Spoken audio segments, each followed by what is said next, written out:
Alors, bonjour à tous les élèves de 6e. Nous allons continuer l'aventure de la lecture ensemble. Nous avons lu un roman entier qui est Harry Potter. Nous avons commencé par une BD intégrale avec le Tour de Gaulle et puis nous allons passer un cap sur une œuvre classique puisque nous allons maintenant étudier l'Odyssée d'Homère. Si vous avez écouté la vidéo sur Homère, ce qui est assez incroyable, c'est qu'il s'agit de l'œuvre la plus importante de tout le monde occidental, soit les États-Unis, l'Amérique du Sud, la France, l'Angleterre, et encore étudié au Japon. En Chine, d'ailleurs, c'est une œuvre essentielle, parce que c'est à la fois l'ancêtre du roman, même si c'est tourné par des vers, un peu comme en poésie, mais ça raconte les aventures d'un personnage imaginaire, et écrit entre moins 800 et moins 600 avant Jésus-Christ. Je ne sais pas si vous imaginez, on est il y a 3000 ans et c'est quelque chose qui a probablement été raconté longtemps avant à l'oral, donc c'est vraiment les débuts de l'Antiquité. Et ce texte est parvenu jusqu'à nous miraculeusement en plusieurs chants, on appelle ça des chants, les chapitres, et puis on va essayer de le lire ensemble. C'est un petit peu langue modernisée. Il va quand même falloir s'accrocher parce que c'est un texte qui n'est pas facile, donc je vous conseille de lire avec moi, d'écouter ma voix. Si vous voulez avoir des passages où vous n'écoutez pas, et bien vous enlevez l'audio. Mais l'idéal étant de m'écouter, parce que de toute façon, même pas quand on n'est pas en distanciel, quand on est en classe, je le lis avec les élèves, on en discute ensemble. Là, ce que je vais faire, c'est que je vais lire et de temps en temps, je vais vous poser des questions, je vais expliquer un petit peu le passage qu'on vient lire. Le tout, c'est de se laisser porter par le son et de bien écouter. Donc vous n'hésitez pas éventuellement. Vous n'hésitez pas éventuellement à répondre aux questions chez vous. Enfin, voilà, un peu comme si on était en classe, mais vous verrez la validation par moi-même. Donc, je vais vous partager un écran. Donc, c'est ce que vous allez voir. Là, vous devez commencer à voir. Voilà, alors vous voyez sous vos yeux, on a évidemment le personnage, l'Odyssée, voilà le livre que nous allons lire.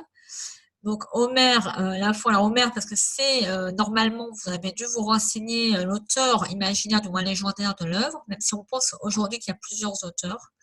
Et bon, la fois celui qui a pu rédiger hein, dans une langue française à peu près correcte, réédité, quoi. Le retour d'Ulysse, donc c'est un petit légèrement modifié, mais dans l'ensemble, c'est l'ensemble de l'Odyssée que vous allez voir.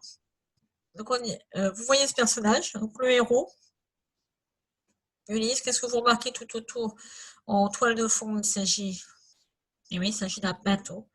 Et donc ça, et on a également sous sa main, voilà, un étui d'épée, un fourreau qui sous-entend que c'est un guerrier, un soldat, ce que vous voulez. Alors c'est même plus que ça, on voit la qualité de l'armure, c'est un roi, hein, c'est le roi d'Ithaque. Ulysse, c'est pas n'importe qui, c'est notre héros. La particularité de ce roman, c'est que ça commence à un certain moment dans l'histoire et puis qu'on va faire un retour en arrière pour raconter tout ce qui s'est passé dans les 10 dernières années. Il y a une petite introduction et puis après un premier chapitre. Donc vous suivez avec moi. Je suis Ulysse, l'homme aux 1000 ruses, fils de Laërte, enfant de Zeus, le dieu des dieux. Ce nom à lui seul résume toute mon histoire. Il est connu d'un bout à l'autre de la terre, et même jusque chez les dieux. À cause de ce nom, la trace de mes pas sur l'île d'Ithaque, la rocheuse, la dernière dans la mer, celle qui a vu naître bien des guerriers, ne s'effacera pas. Je ne savais rien de la faim, de la peur, de l'errance, du désir, de la folie et de la mort sans gloire avant de partir pour la guerre de Troie.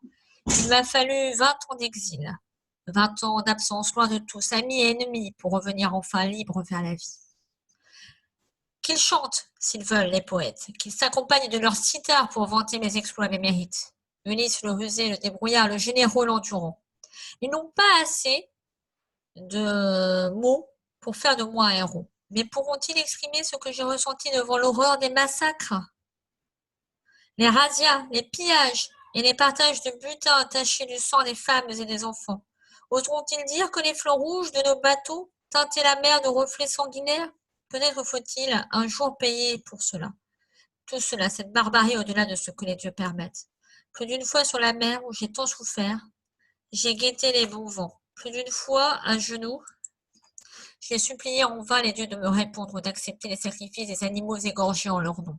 Plus d'une fois, pour tromper ma solitude, j'ai imaginé le visage de Pénélope, la femme aimée, abandonnée au sarcasme, à la convoitise imbécile de quelques prétendants avinés.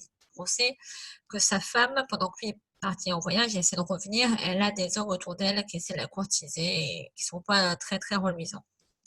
Ils attendaient l'annonce de ma mort pour épouser ma femme et prendre le pouvoir. Voilà, on appelle ça des prétendants. C'est ces hommes qui attendent d'épouser sa femme pendant que lui est parti, peut-être mort. Moi, la nuit, sans trouver le sommeil, je croyais entendre dans le ressac des vagues ou le bruissement des peupliers le rire de mon fils Télémaque, jouant avec un chiot. Comme ils m'ont attendu, les miens, avec ceux de ma maisonnée, avides de nouvelles, d'un mot, d'un témoignage, espérant qu'un jour, malgré tout, la mer qui m'avait emporté me ramènerait au rivage. Je ne savais pas encore qu'à Ithaque, ma mère était morte de chagrin d'avoir perdu son fils. Voilà, alors ce qu'on apprend là sur Ithaque, c'est que c'est pas rien, c'est un descendant du dieu des dieux, donc Zeus, le plus grand dieu de l'Antiquité. Alors pas directement, mais c'est un petit-fils.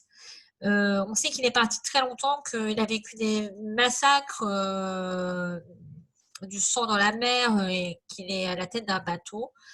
Et que sa femme l'attend, qu'elle est soumise à d'autres hommes qui aimeraient bien l'épouser pour acquérir la fortune, qu'il avait un fils, hein, un petit chat aussi. Et on sait que sa mère est morte également. Voilà, c'est l'introduction. On peut dire que c'est un homme aux mille ruses, hein, Ulysse. C'est un homme important, mais qui est caractéristique par son intelligence et sa capacité à rebondir quand il y a des problèmes. Donc, chapitre 1, qui reviendra de la guerre de Troie? La guerre, Ulysse, c'est la guerre! Ils ont déjà sorti épées et boucliers. Le roi Ménélas s'est trahi. Il crie, excité. Entre dans les domaines. Les servantes avec les bouviers et les penchés sortent en hâte dans la cour pour mieux les entendre. Ils parlent de leur butin en dehors des chevaux et de femmes, comme s'ils étaient déjà vainqueurs. Il faut venger l'honneur de Ménélas.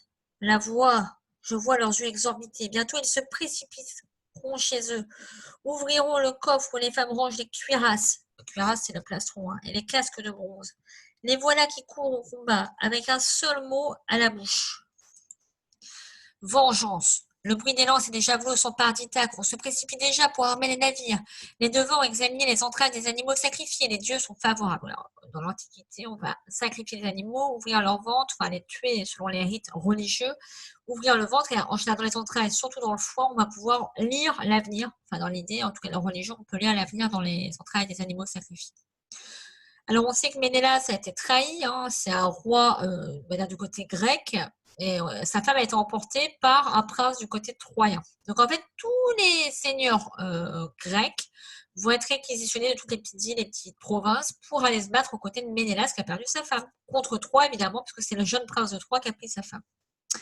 Dans quelques heures, nous embarquerons pour Troie. Les vergers sont bons. Les épis blondissent au soleil. Mais qui de nous verra les moissons? Pourquoi la guerre à chaque nouvel été? Cette fois, il ne s'agit pas de remplir les resserres de vin, les jarres d'huile et les étoffes précieuses. Sauvons l'honneur du roi Ménélas. Agamemnon, son frère, se joint à lui. Il lève une flotte et nous demande appui, car la femme de Ménélas, Hélène, a été enlevée par Paris, le jeune fils du roi de Troie, Priam.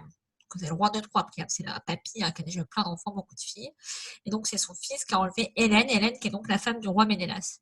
Et c'est Agamemnon, le roi des rois, on va dire des Grecs, qui est le frère de Ménélas, qui va mener l'armée. Là, on parle d'une flotte parce qu'il faut aller à Ithaque. Enfin, excusez-moi, il faut aller à Troie, et Troie, c'est sur les côtes de la Turquie, donc il faut aller de la Grèce en Turquie, il faut passer par la mer, donc une flotte de bateaux. Voilà ce que d'une île d'un rivage à l'autre, les envoyés des deux rois clament dans tout le pays. Les guerriers et les héros de toute la Grèce vont donc combattre pour la même cause. Paris sera facilement vaincu, Hélène délivrée, chacun retrouvera au plus vite sa terre natale, murmure-t-on déjà chez les Grecs. Donc on pense que c'est une guerre qui va être facilement résolue. Et on va, voilà, c'est aussi un prétexte, hein, vous en doutez, c'est le prétexte pour Agamemnon, le frère de Ménélas, de s'emparer de Troie, qui leur fait des problèmes depuis des années. Et donc Hélène est un prétexte pour aller faire la guerre à Troie, tout simplement. Qui n'aurait pas voulu sauver Hélène, la Spartiate, la plus belle femme du monde? Moi aussi, bouleversée par sa beauté, j'avais espéré en secret l'épouser. Comme Ménélas et Agamemnon, je faisais partie de ces nombreux prétendants. J'étais roi à Ithaque depuis que mon père m'avait transmis son pouvoir lorsque j'avais atteint l'âge d'homme. Chacun à Sparte, comme sur l'île, connaissait mes surnoms. Ulysse le divin, l'ingénieux, le pilleur de ville. Pilleur de ville, ça sous-entend que c'est quelqu'un qui est habile à la guerre et qui peut rapporter beaucoup. On lui aussi espérait épouser la belle Hélène, donc la Spartiate, mais il n'a pas épousé, on sait qu'il a épousé Pénélope. Mais les dieux décident seuls du destin des humains. Athéna, la divine, plus guerrière que femme, me poussa au combat sans se soucier de mes amours. Elle me choisit pour épouse la sage Pénélope, la cousine d'Hélène. On sait qu'il a épousé Pénélope. Ce qui est intéressant ici, c'est qu'on sait que c'est une déesse, Athéna, la déesse de la sagesse, qui l'a guidée pour épouser Pénélope et non pas Hélène.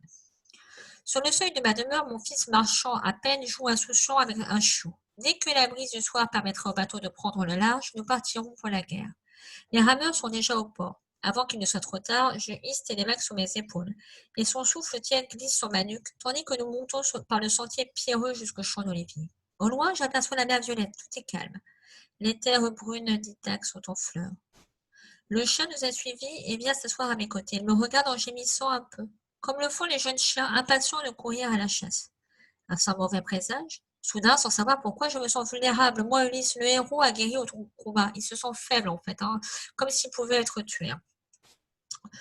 Pourquoi devrais-je combattre à Troie, en pleine jeunesse, pour une autre femme que la mienne, et pour d'autres rois? Que dira-t-il de Pénélope, de mes parents, et de ma terre, du bonheur tranquille? De voir grandir un fils et d'autres enfants aussi solides que lui. Chacun chantera peut-être ma gloire pour être mort l'épée au poing, mais qu'aurais-je connu de la douceur de vivre? Donc là, ce sont des doutes. Ulysse va en avoir tout au long de cette histoire. Il part à la guerre, mais pas pour lui. Il part pour la femme de Ménélas, il part pour Ménélas, il part pour Agamemnon. Et d'un coup, il dit quitter sa terre.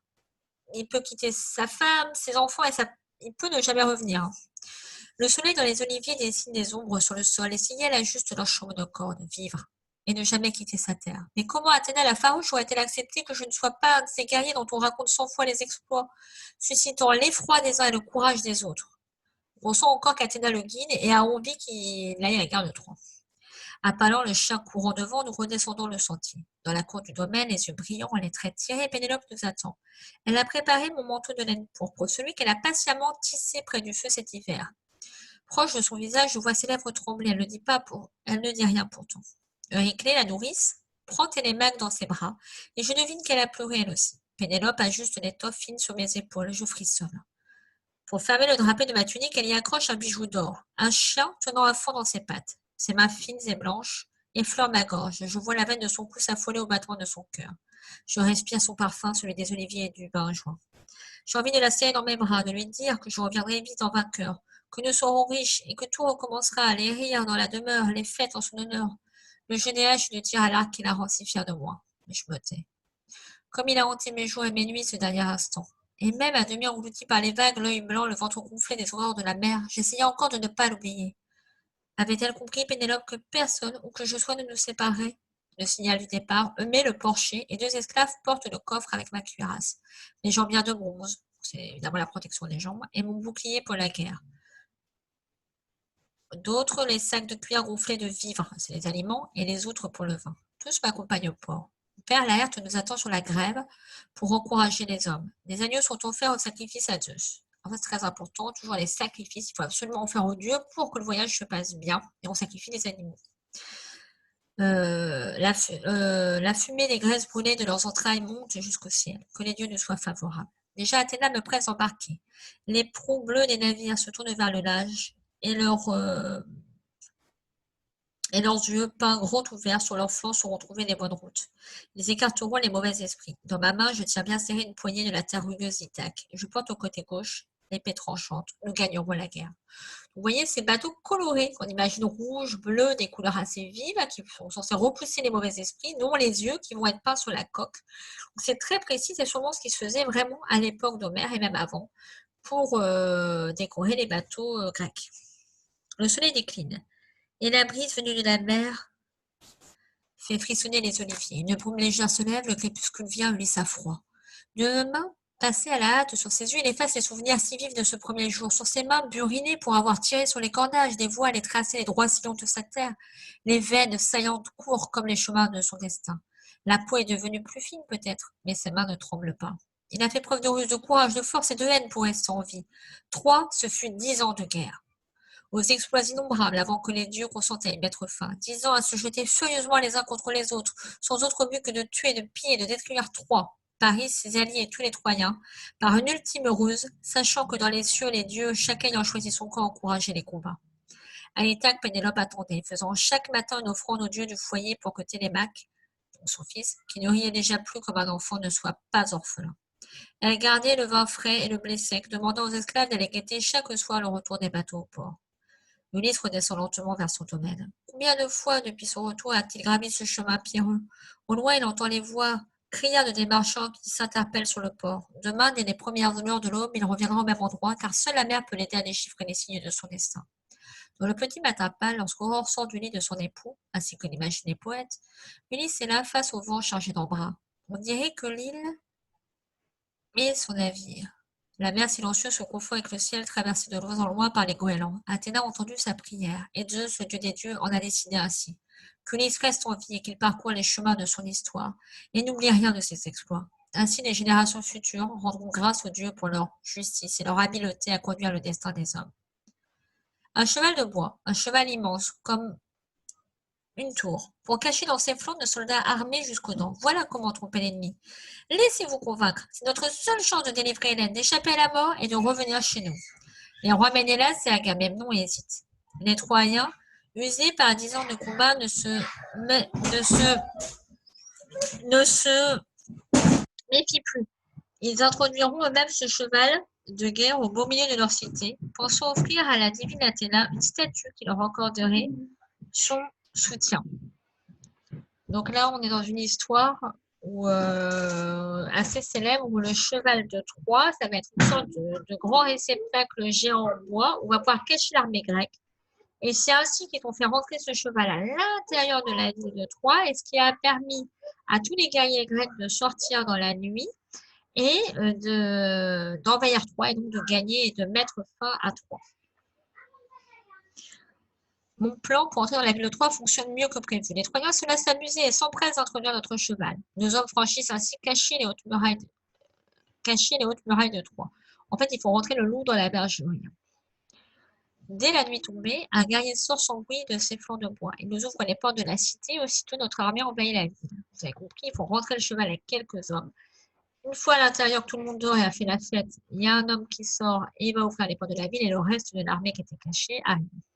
Des ruines, rien que des ruines, des cadavres dont le sang arrose la poussière, c'est tout ce qu'il reste de Troie. On se partage les femmes et les enfants. Plus tard, ils travailleront dans les champs ou seront vendus sur le marché d'Ithaque. Personne alors ne peut arrêter les bras des guerriers ivres de pillage après tant d'années, qui vont voler l'ensemble de la ville. Après tant d'années d'épreuves, tant d'années à recevoir pierre et javelot sous les murailles de Troie, à compter les hommes morts sans gloire. Une nouvelle fois, le courage, la ruse et la force font de moi un héros. Je lève mon bouclier en signe de victoire. Là, on sait que Ulysse peut-être retourne à Ithaque, mais en tous les cas, on sait que la guerre a duré 10 ans pour délivrer Hélène, que finalement, c'est grâce à une ruse d'Ulysse, le cheval de Troie, qui vont finalement pénétrer au bout de 10 ans dans la ville, et que ça va permettre d'ouvrir à l'armée grecque, et ils vont décimer la ville de Troie. Et on ne peut rien y faire, c'est ce que nous dit Ulysse.